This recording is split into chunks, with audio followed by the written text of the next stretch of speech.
When you have to shoot, don't talk.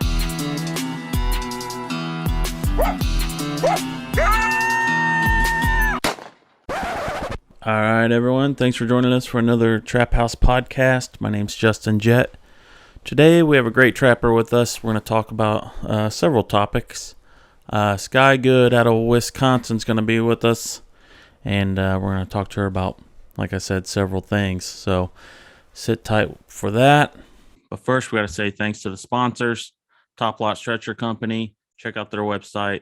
That's toplotstretcherco.com. They make the adjustable stretcher that we always talk about and support. But they have a whole line of trapping supplies, so you can go through their website, check their store out. Stuff for skinning and fleshing. They have some really nice push pins that they sell. You just surf their website, check it out. And also Hags Bracket. Jeff Haggerty supports us, and we support him, maker of the Hags Bracket there. His website is j3o.com. Check out their line of stuff. They got numerous great products, all American made, good stuff. Thank you, Jeff, for the support. Also, we have Weeby Knives, their website, weebyknives.com. Several knives to choose from, some with replaceable blades, fixed blades. They got this new setup for deer hunters. It's got bone saw in there with a gut hook and a couple other knives with it, and very reasonably priced quality knives too.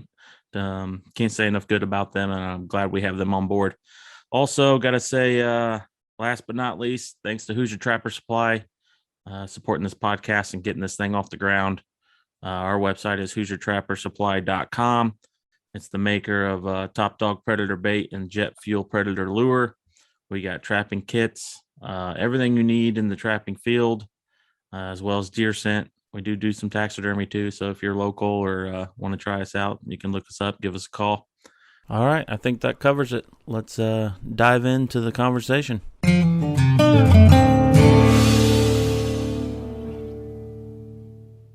All right. We're here with Skye Goode. We're going to talk about trapping and all kinds of good stuff.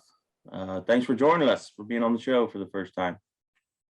Yeah, representing for the ladies. So we usually kick these off kind of with some sort of background. You want to tell us how you got started in trapping and where you're from? Sure. Yeah, so I'm in central Wisconsin here, and I grew up in a hunting, outdoor family. And my grandpa and uncles always had rats and coon drying, in the basement or wherever. So I wasn't a stranger to fur.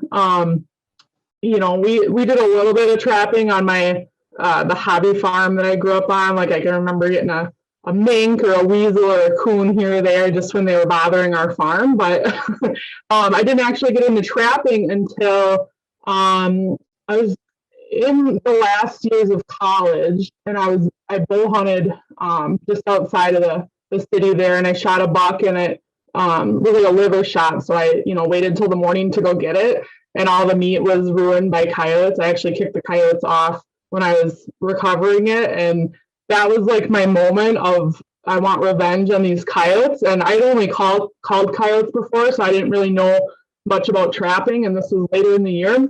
And trapper ed instructor friend of mine said, why don't you do your trapper's ed and go trap them all winter, and that way you don't have to be done being in the woods, because after bow hunting I didn't really have like a winter hobby other than rabbit hunting. I would just wait till spring turkey, so it was just another excuse to stay in the woods all year, and then I really just wanted to kill all those coyotes. So that's kind of how I started. And of course I failed that first year. Looking back on all the sets I made, they were just so silly, and like of course I didn't catch anything. They're ridiculous, but I learned a lot. And the second year then I got really serious about it, and I think I caught 15 or 20 that second year. So it's like I figured it out. But I started big on coyotes, so then I had to work my way down. So I remember trying to get my first mink. It was really challenging.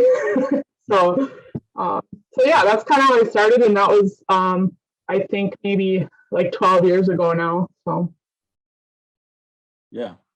It's funny that all these trappers nowadays start out trapping coyotes, and then they scratch their head on how to go catch a muskrat or something, so we see that all the time. Yeah, most people start out on those easier ones, and that's what we suggest in Trapper's Ed. Like, don't go after coyotes, don't go after wolves or whatever when we had our season, but start on coon or muskrat, because at least you get some catches right away and you can get that confidence built up. But at the time, I wasn't looking for to be a great trapper. I just wanted to kill any coyote that was coming in the area. So I didn't care if I shot it or trapped it. I just wanted them gone. So, you went to Trapper's Ed. Then did you have a mentor, or did you just self-taught, or? Yeah, so my friend Dwayne, he was a trapper ed instructor, and he used to do a lot of government or trapping for the state, like nuisance beaver and stuff. So he's the one that actually I called that night for blood tracking advice, and then he led me to that. And then once I became a member, let's see, so that I took Trapper's Ed, and then I went to my state convention, and that's where I bought all my trapping supplies and stuff the following year when I got really serious about it. At the convention, I learned to join the Wisconsin Trappers Association. They had a booth there, and I wanted to be part of it and learn more. And then through the Wisconsin Trappers Association, I met Larry Betcher, who's a Wisconsin Hall of Fame trapper. And he is, one of the three, Leo Hess, Trapper Art, and Larry Betcher. And we still have Larry with us. And he invited me to come to his house one day. As a new trapper, I knew nothing. I was just a young girl. He's like, I want to know what you know about trapping, and I want to teach. So he just invited me to come over. He was putting up all of his fur, and he was kind of finishing out the season. And I was only supposed to be there for an hour, and I went home very late at night because he just showed me a condensed version of his 60 years of trapping in one day, and it was just the most amazing thing. And I still credit. My cousin traps, and I have other people, and Hoofbeats of a Wolfer is a book that I really have read a lot, but it was Larry Betcher's day of training, I guess. He didn't have to do that. It wasn't some kind of paid class or whatever. He just wanted to, and I can't even count the amount of information that I learned that day. So that's who I credit for I guess after that first year of not catching anything, it was because of Larry's advice that I did better. Well, and clearly, once you catch one or two, you kind of get over this hump. Even though you still got a lot of things to learn or sort out, you probably found that to be true. That once you have some success, my head could not fit through the door. Once I caught a few coyotes, I was like, I am such a good trapper. I know everything, and so that confidence boost. You get knocked down eventually. A coyote teaches you nothing. But at least those first 4 or 5, I was like, oh, I know what I'm doing. I can do it. And so that confidence boost led me to be more, bold and risky in the sets I was making, and it, or add more. So it definitely helped. But yeah, quickly knocked down off my pedestal for sure. Yeah. That's great. So I think I saw last year you've caught some wolves up in Wisconsin. Yeah. I took a gamble. We had a wolf season back in, I think 2013 is when they shut it down. We had it for 3 years. I didn't get a wolf tag, but I had 3 points. So when this last wolf hunt, the controversial February one, opened up, you could choose to either take a point or go for a tag. And every single trapper in the state said, that's dumb. We're not going to trap wolves in the end of February. When it's the worst trapping conditions. Every trapper I know took a point, and I quietly applied for a tag, and then I got a tag, and I didn't tell anybody. I told maybe my employer because I took off work, but I didn't tell a single soul. And everybody asked, did you get a wolf tag? And I lied and said no, because I didn't want anyone to follow me, put pressure on me. I don't know. I was really paranoid about it. And I didn't get a wolf because, it closed within 24 hours or whatever it was. But I was really kicking myself because we were supposed to have a November 6th wolf hunt here in Wisconsin. And I was like, well, I blew it. I should have waited till November. That's when I usually catch the most wolves, is in November. and I thought I blew my opportunity, but here the judge shut it down on November 3rd, I think, 3 days before the season, and we don't have another hunt scheduled. And that, so in hindsight, I'm like so thankful that I at least went for a tag and tried. I think I got like 24 sets out that day because, the first day it opened, trappers had a disadvantage because we spent the day setting, whereas hound hunters and stuff could just bring out the gates, go kill them. I think I set like 24 traps, and when I got back to the truck after my last one, I heard on the radio that my zone closed. The same, that was bad. That was a little bit hard. I was exhausted, So, but yeah, no, in hindsight, I'm glad I tried at least, So did you have to go right back out and pull all of them immediately? Well, you got to check that next morning. You got until 10 a.m. So the zone's always closed by 10 a.m. the next day. So I got that trap checked. But, I have that first night, worst night rule. And, as a trapper, we're trying to pattern animals in their natural state. And that day, wolves are just being run back and forth. I mean, our hound hunters here are very good at what they do because they can run coyote and bobcat. So it was perfect wolf or hounding conditions. So, yeah, the animals that I was trying to trap weren't anywhere near, my traps anymore. So yeah, I got that morning check, but then I had to pull them all. So, but yeah, I mean, we have a lot of them here. I catch a lot of incidentals, and I just have to, I always record them and release them because, I mean, that's kind of become my big thing is recording my releases. I don't just do it because it's cool or whatever. I mean, it gets a lot of attention, but my ulterior motive is to show that you can release incidentals without them being hurt, because a lot of people think they're gonna whatever, all the the myths about breaking legs or chewing feet or whatever it is. So if I can just show in a video unedited, like I had a wolf video, I released the wolf and then without cutting or anything, just reset the trap and put my hand in it to show there's really no way to refute that that the traps don't hurt. So that was kind of my big motive on. So I don't mind when I catch wolves now, just because I can have that educational piece when I release them. So. Yeah. What trap are you using for wolves in particular? Well, I mean, my coyote bobcat trap, I love the Bridger 2 dogless. I do have a lot of a dozen of the Duke 550s, so I like those too. But the Bridger 2 dogless just always has been, I'm just a creature of habit. And it was the first few years that I ran dog traps, I didn't like that the dogs always got bent and all that. So then I tried dogless, and I have traps now that are, 7-10 years old that I've never had to do anything to. So for me, I'm really lazy, and I just want to spray paint them the night before season and throw them in the ground. I don't want to mess with them. So that's what I like to run. Right. So going back to the wolf quota being filled so quickly, they actually went a fair amount past the projected quota on that. Is that correct? Well, boy, that's probably, could we talk about politics or something more controversial? Probably the most controversial topic in Wisconsin right now. And then, talking about deer hunting. So as far as trappers are concerned, and I don't remember the numbers, it's been, a year now, but we had a quota to fill, and the tribal, they were able to take their take, but they chose not to fill them. So over the quota, we only went like 9 over or something. Okay. But when you look at, once you take the tribal tags away and it cut it down to like 100 wolves that non-tribal could get, it makes it look like we went 118 or whatever over. But the state still said we wanted 200 wolves killed, and we killed 211 or whatever. So when we look at dead wolves, we had only over by a few.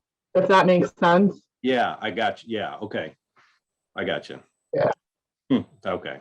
Yeah. So that's not like this unwritten thing that we were supposed to assume that tribal tags weren't going to be filled, but you don't know that. We don't really, at the time we didn't know the stance of the tribes. Were they going to harvest them because they're for their own purposes, or were they going to just sit on the tags? And so afterwards, you learn that they were going to sit on the tags.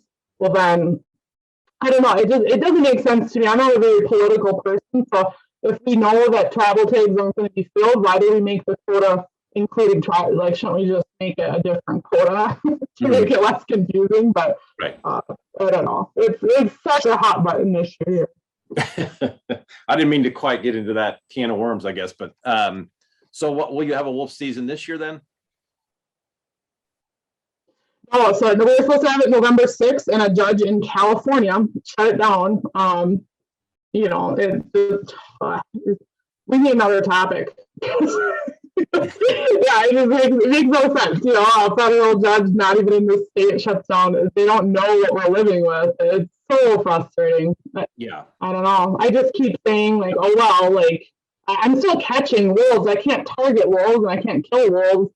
Still catching them, and you know, as trappers, like it's not even about harvesting. Really, like the second that you walk up on the animal, that's when you feel like you're the completion of the hunt, I guess. So even when I have to release something, you know, it's a pain, like wasting my wax dirt or wasting my time having to redo the set, or when wolves come in, nothing else is in the area for a couple of weeks. So I know that, you know, once I see the wolves in, I'm like, well, my traps will be empty for a few weeks, you know.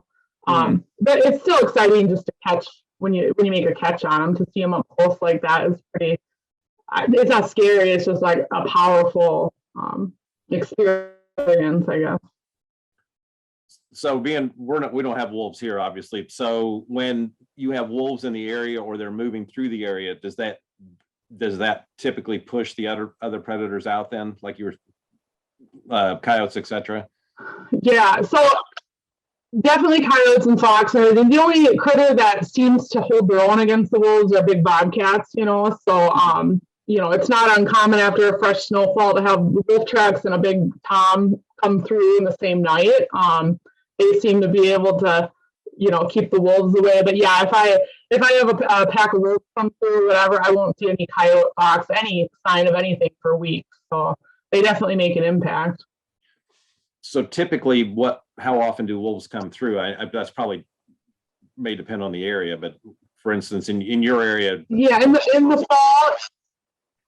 Yeah, in the fall, you know, the early trapping season, you just have those lone males that just got kicked out, you know, from their summer home packs. So there's always just some lone males coming through.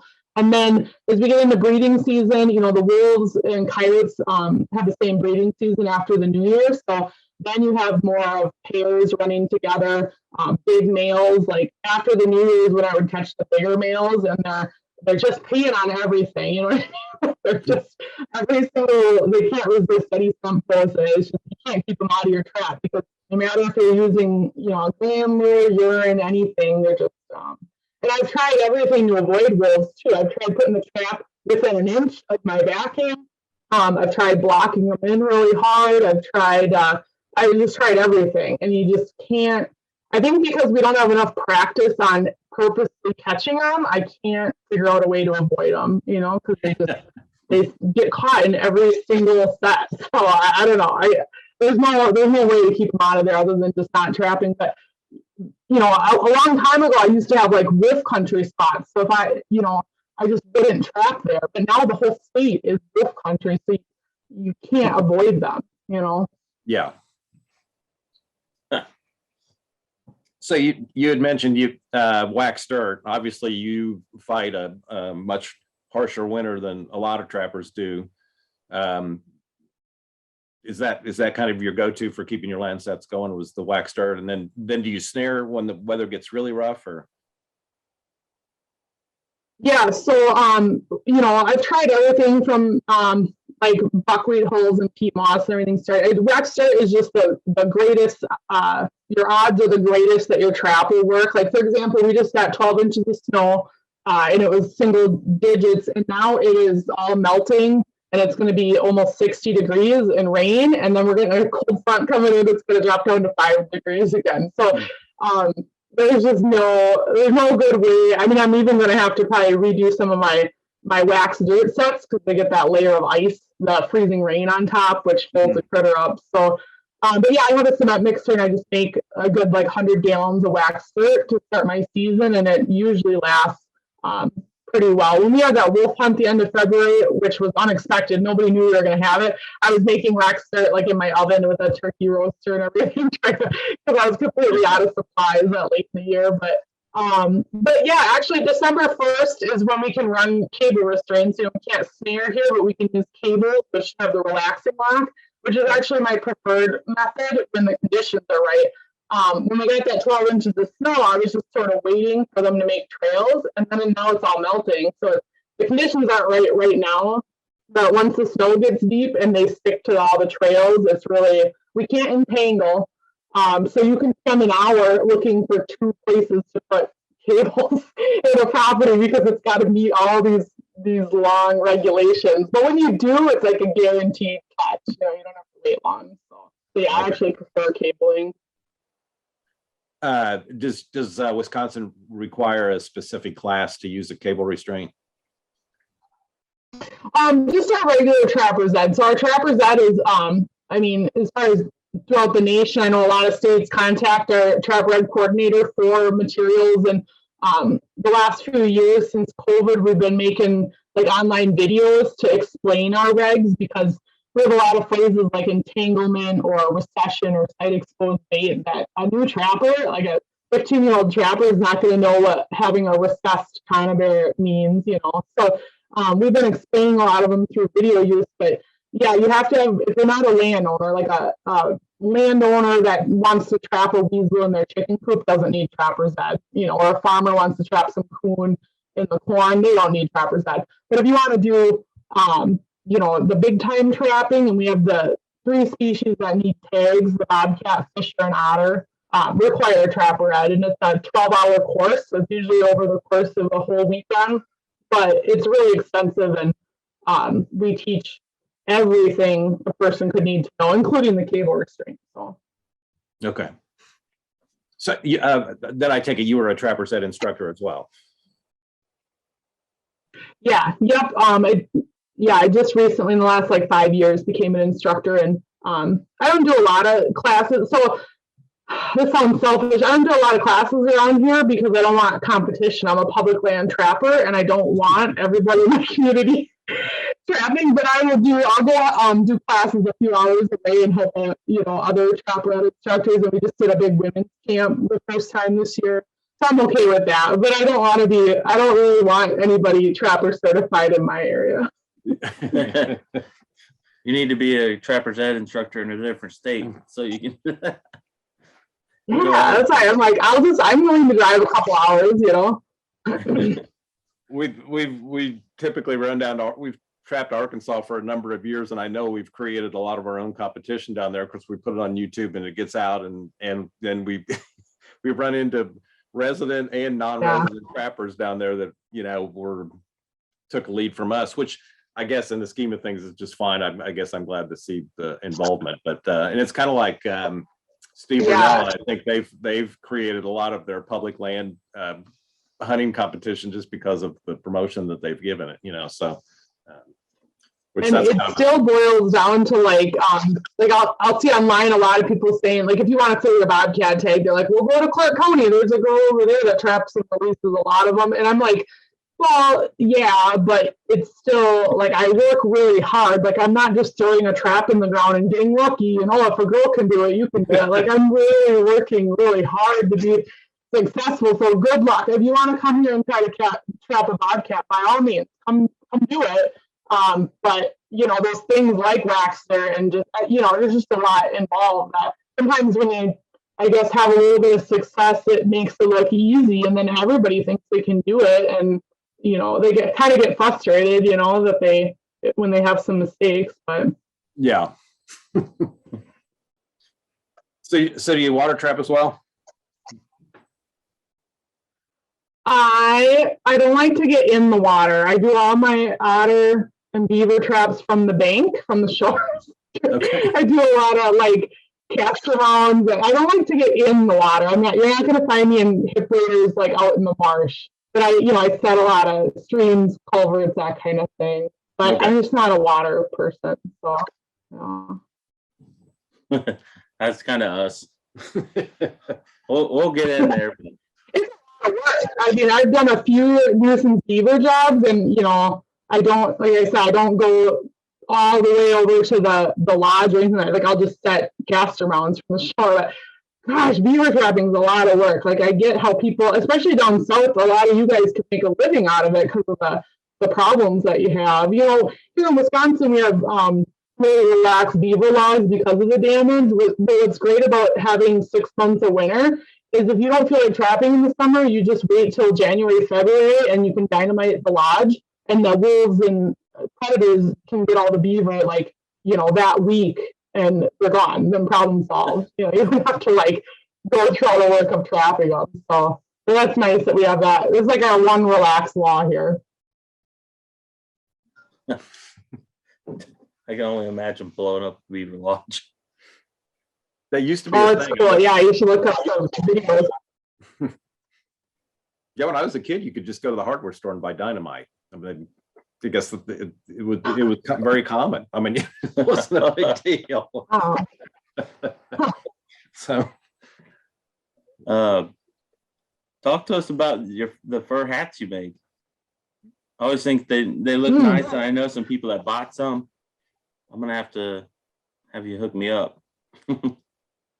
Yeah, so I started out doing that actually when I had my youngest son. I was on maternity leave and super bored, and just started sewing.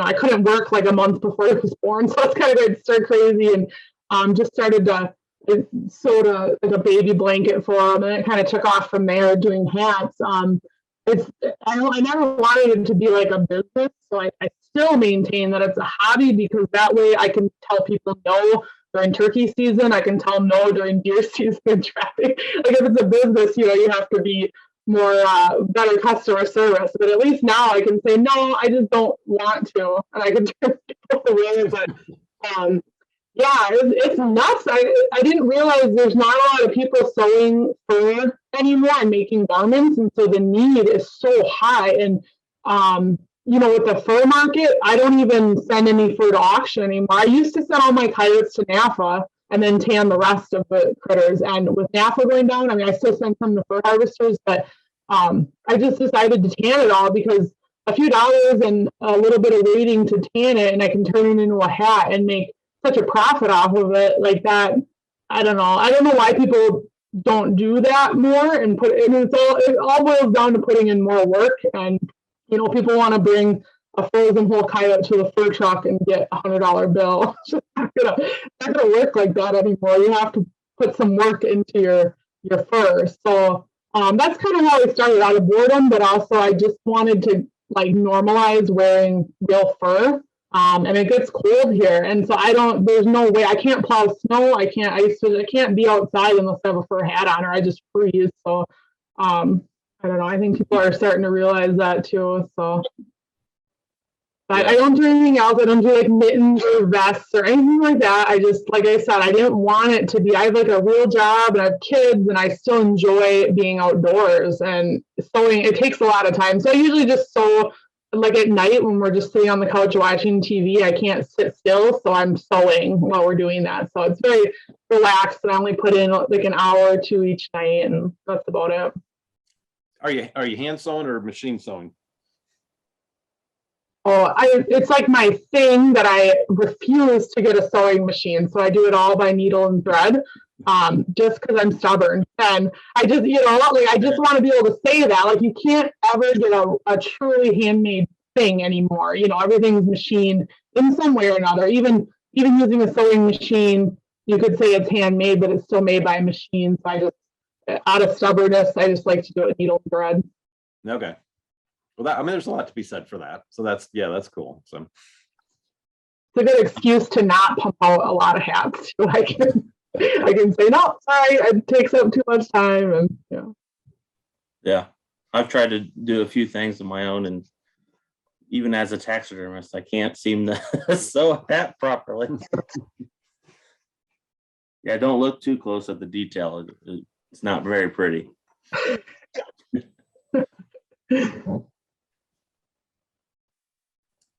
That sewing fur is definitely, and has got a learning curve for sure, because of the direction of the furs need to lay the correct way. It can't, you can't.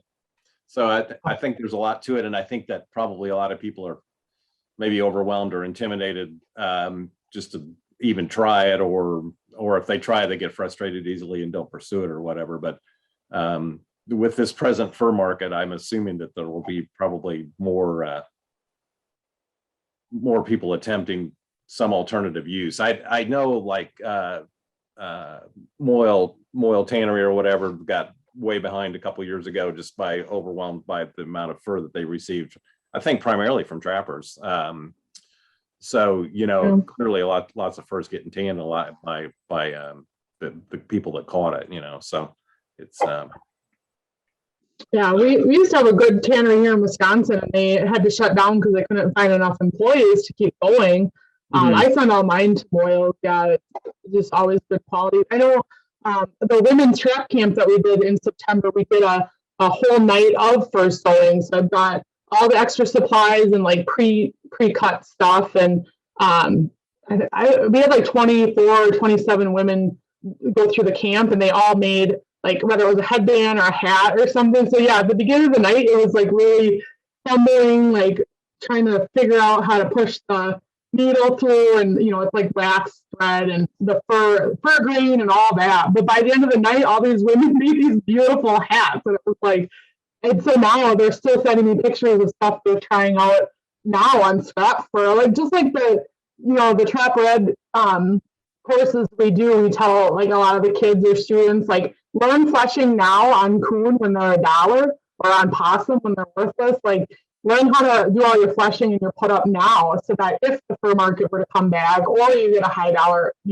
or a trophy, whatever, you're going to already have the skill then. And it's kind of the same with sewing fur. Like, right now you can get a lot of scrap fur. You can, make a lot of stuff out of it. And if you saw the amount of hats I have that did not make it to market because I screwed them up, like, it takes a lot of time to put all the patterns together and learn what you got to do. So I have a lot of totes of hats that nobody will ever see. It was like, until I found that my perfect niche, I guess. So yeah, there's definitely a learning curve, but why not?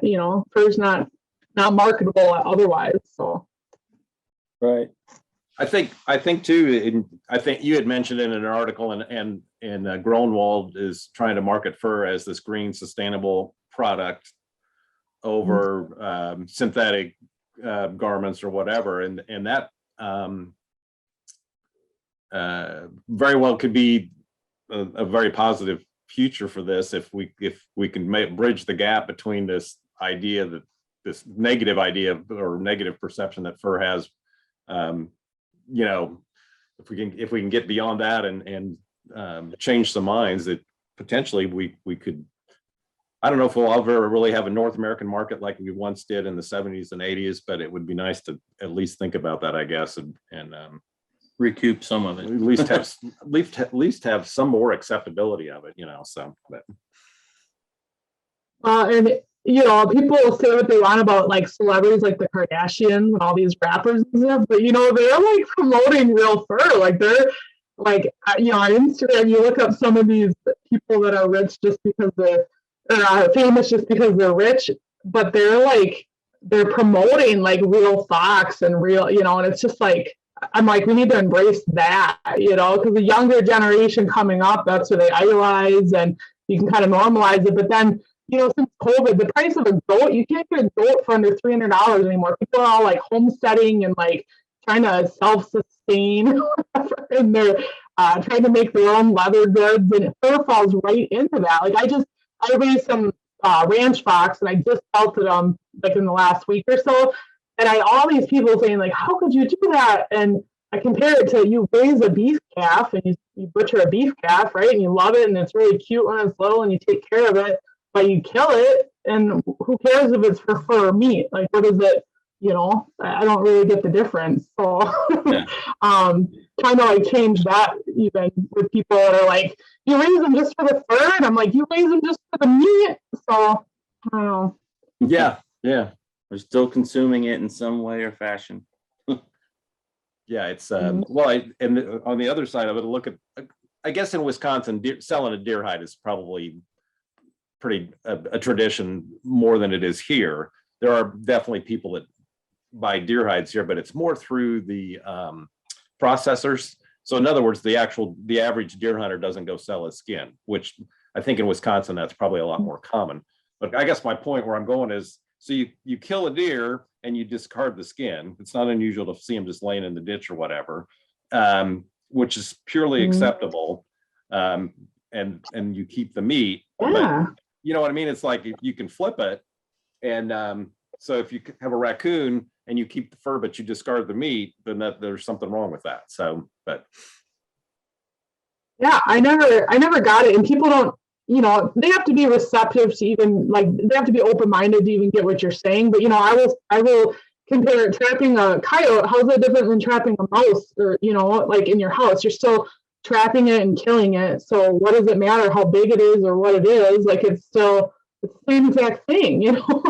Like, I don't know. People just, with the invention of the internet, people think that their opinion matters and that their opinion's right. And it's just, sometimes it's mind numbing that you're like, well, you can do this, but I can't do this. So, well, yeah, I mean, you're entitled to your opinion. I'm all about educating, Yeah. Well, I mean, that's the whole key to all of this, So, I mean, clearly we got this idea that you're entitled to your opinion, but you're not really entitled to your own set of facts. So, it's well, and that's why I love those hand and trap videos. I do those. I haven't done them this year. I probably should on my next catch, but I just love it because, like, if you tell someone on the internet, or I mean, not really in person, but if you tell someone on the internet, like, oh no, those traps don't hurt, and they'd be like, yeah, they do. They'll break your hand if you stick your hand in there, and you're like, no, you're an idiot. Like, that's not gonna help anything, But if you put a video out there saying, no, look, and when I do, like, sometimes I'll go to the schools, back when you could go into the schools, the fair presentations, I bring all my pelts and skulls, and I always bring a trap and stick my hand in it. And it just goes so far. Like, I've been trapping a lot of landowners, and the neighbors would come over, like, complaining. And they're like, what if you stick your hand in and see how it feels? I'm like, okay, and just do it right in front of them. And it's just, that's the only way to change minds, is to, like, you have to prove it. You can't just name call and make claims without backing it up. So just, like, take the time. A lot of our trapping groups, they're not willing to take the time to educate those non-trappers. They just say, oh, they're dumb. They'll never get it. They're antis and blah, blah, blah. But they're not really anti-trapping. They're just ignorant to the facts. So why not take some time to educate them, Right. And a lot of that, is requires some level of tactfulness and some level of trying to answer where they're coming from, or trying to understand instead of just blowing them off or maybe putting them down, or the whole thing is just like with our wolves, like, you see, I can't stand it when I see hunters and trappers say the SSS, the shoot, shovel, shut up, just kill them all or whatever. Like, how is that going to get us a wolf season? It just doesn't make any sense to me how someone who wants us to have a wolf season is going to, promote illegal activity. But then why would you want to, eradicate a species? I mean, we shouldn't be so arrogant to think, we trap coyotes. We're never going to get rid of coyotes.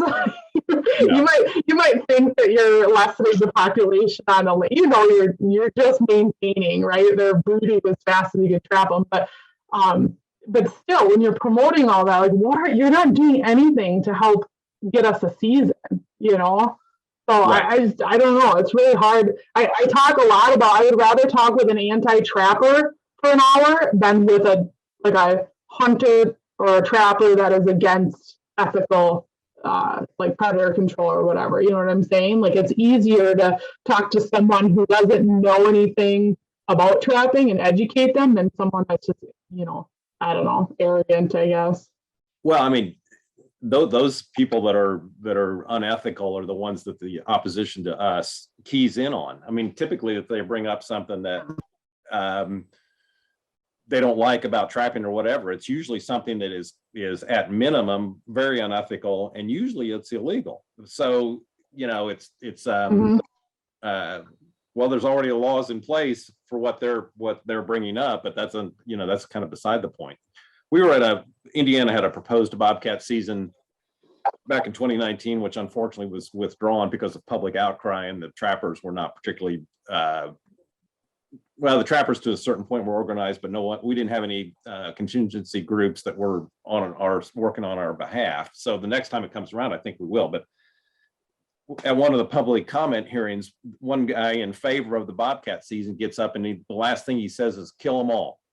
And it's like, so whatever was said by a number of everyone in the room that made complete rational sense basically was shot in the foot by this one ignorant statement. It was I don't know, it's so frustrating when you have that mentality. And here we are in a public hearing with a lot of opposition in the room, and someone actually says that in the microphone. It's just very frustrating.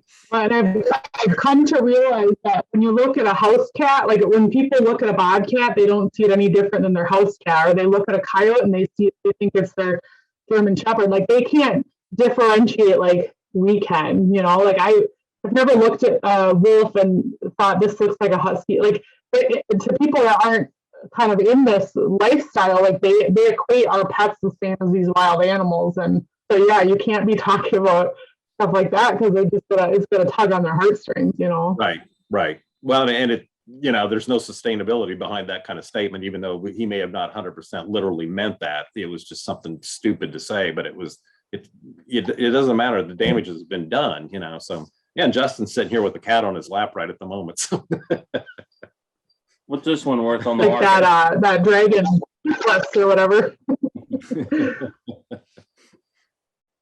Yeah.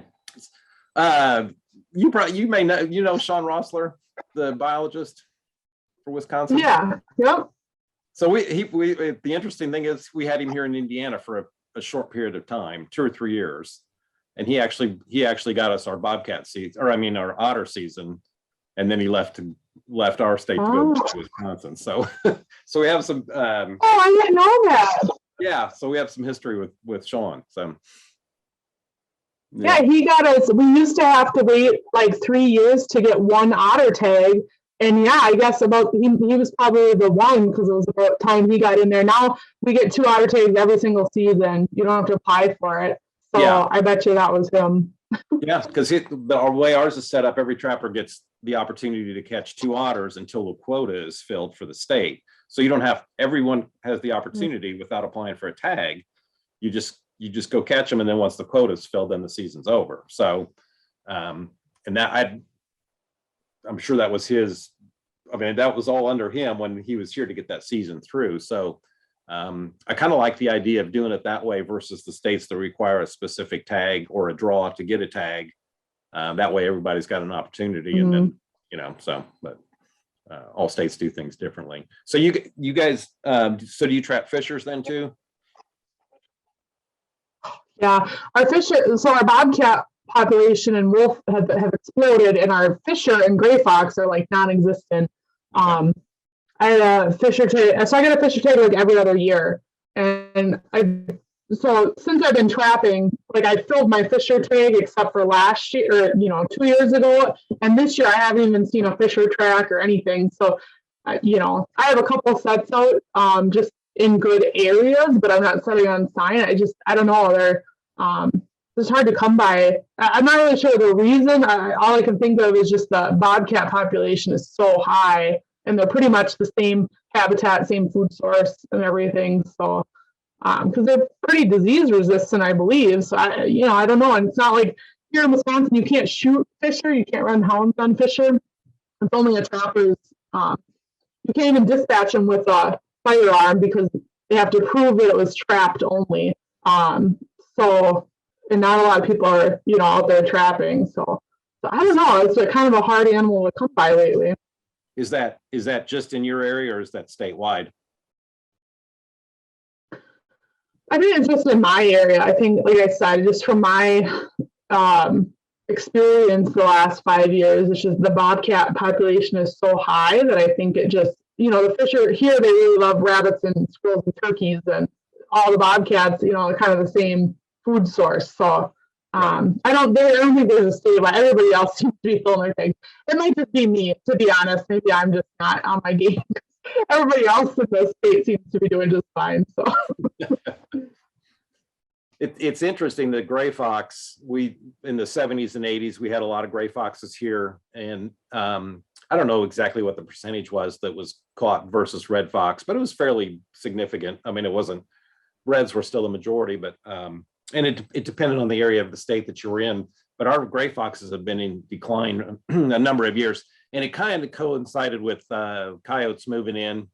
But you know, it doesn't completely hold true. So we've actually got a fairly extensive study, a 3-year study that's going on here to kind of put some answers on actually the reason for the decline in gray foxes. And some of it may be just completely natural, and may go back to levels of prior to in the earlier 1900s or 1800s, when there may have not been that many gray foxes here too. It may just be the way we just hit a spike in those few years. But anyways, we've got this study going on that's this will be the second season. So it will kind of be interesting to see what the actual outcome of how that study goes, because you had mentioned grays are in decline in your area, and a number of states have seen that. So it's I don't know, it's they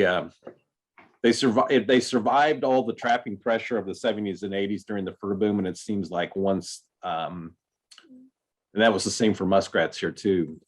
Once the fur pressure, the trapping pressure kind of eased up, then we started having some issues with population levels, which clearly was not related to trapping pressure. So and clearly things have changed. We've got bobcats now. We've got way more otters. We've got a lot more beaver. We've got a lot of species that are thriving very, very well. But for some reason, muskrats have declined some in most farm ditches. They're in ponds and marshes. And then gray foxes, for some reason, they didn't, like I said, they're doing the study. So it's kind of interesting to hear that other states have the same issue too. So. yeah, I think I've been trapping for 12 years or so, 4.5 months a year. I have sets out. I've only caught one gray fox in my life. So yeah. I mean, you'd think that I would have caught a lot more. And I know people talk here in Wisconsin, like back in the 70s and 80s, if you caught a coyote, like you took it to the gas station, it was like a big deal to see a coyote.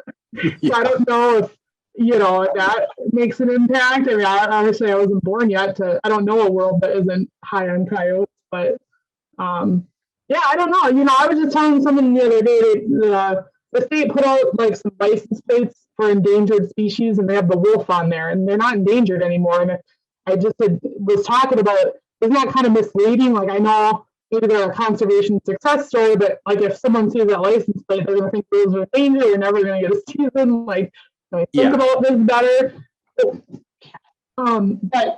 But the snowshoe hare, I've never seen a snowshoe hare in my life, and I do a lot. I'm in the woods 360 days a year, and there used to be little pockets back in the 90s where there was no bag limit. You could go get 10, 12, 15 snowshoes in a day. And now, like I said, I've never seen one. Nobody knows where they're at, and it's statewide. And so I'm like, why doesn't anyone care about this small game animal? Because I'm guessing it goes into the money thing. Like, people don't care about rabbits or squirrels or whatever, but should we be worried about native species that's like gone? Do we have to wait until they're extinct to even care? So I don't get it. I don't work in the right department, the right field, I guess, to understand it, but that's what I know about gray fox. It's like, there's no study in Wisconsin. Nobody seems to care. So you have to wait until, you can't find a single one before they do. I don't know. I don't know how it works, I guess. Yeah, I do. I guess most of the biologists know each other from state to state, and I'm assuming this study here in Indiana will get a fair amount of attention, and hopefully other states follow suit. Then so if it's quite frankly, if it's not a deer, turkey, or largemouth bass, it's just not going to get a lot of attention. It's Oh sad. man, I can't believe the fishing. You know, we have our spring conservation congress where you can vote, you can make proposals to the DNR board for changes, and then we can actually vote on them as a public in April, and then the DNR board takes those voting considerations in when they change regulations, which is kind of a cool thing that our state does. They still can say whatever they want; they don't have to go off of what the voting results say, which is sometimes against what most people want. But I can't believe like the controversy of fishing and bass and walleye, and I'm like, people are like they're like screaming at each other over a bag limit of 5 or 7 or whatever. I don't know. Fishing is right up there with deer hunting.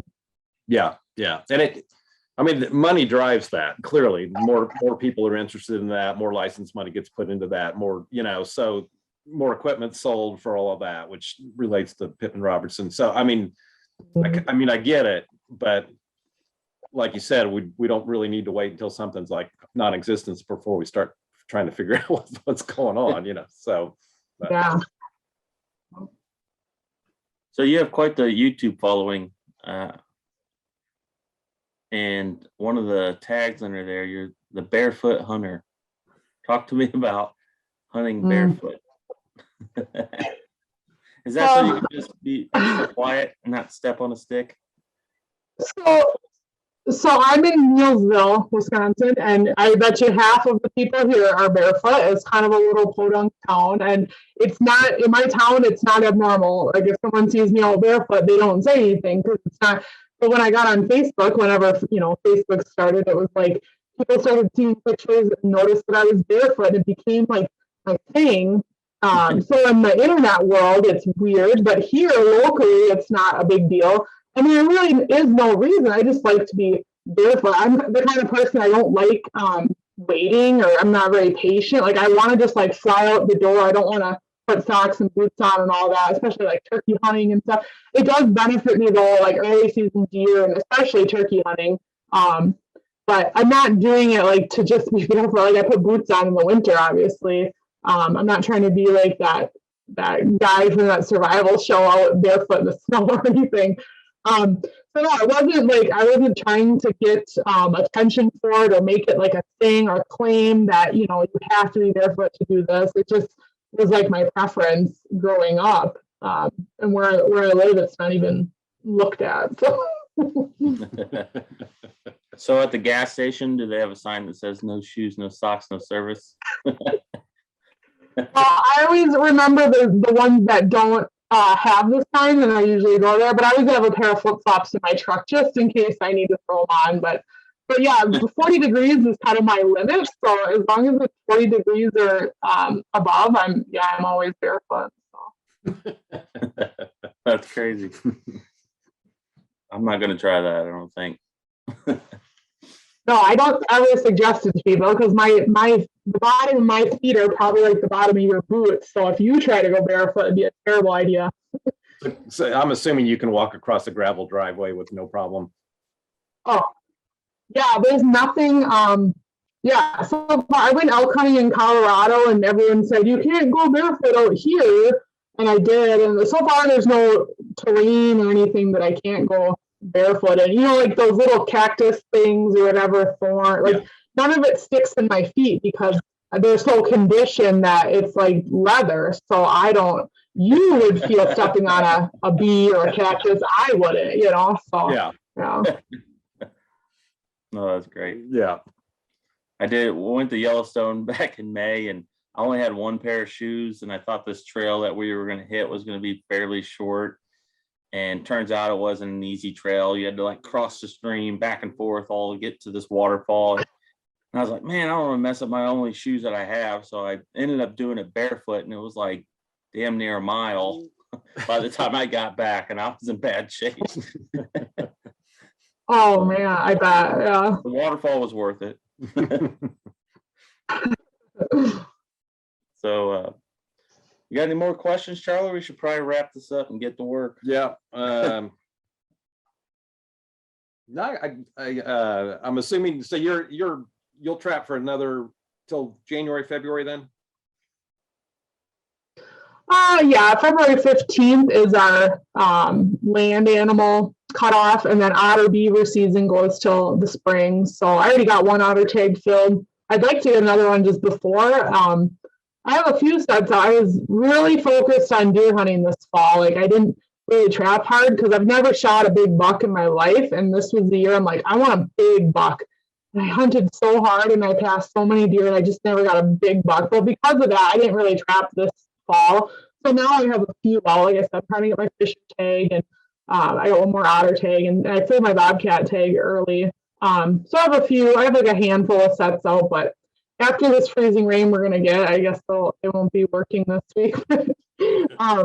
Yeah, so trapping for a little bit longer. It's just we got to get some snow before I can hang a single, cable restraint or anything. So it's kind of a down year, I guess. Yeah. Well, welcome to Indiana weather with the freezing, thawing, rain, and then snow, and then back to rain and mud. And I mean, that's just what we deal with all the time. So I got some friends. Yeah. I got some friends in Kansas that are out there trapping right now, which we're going to try to go out the first of the year to Kansas. And they said it's like a land trapper's dream because it's like everything's just bone dry, drier than normal. It's like sifting flour, and it's just awesome, so there's no moisture. You can use the actual dirt. And so don't jinx it now. Yeah, no kidding. We got a couple of weeks. Yeah. All right. Well, we appreciate you being on. I really like following you. I really do. Can't say enough. I appreciate how much you do education wise for kids and women and all that good stuff. So I'm glad you were on the show with us. Yeah. Put a good face on trapping for sure. Yeah, thanks for having me.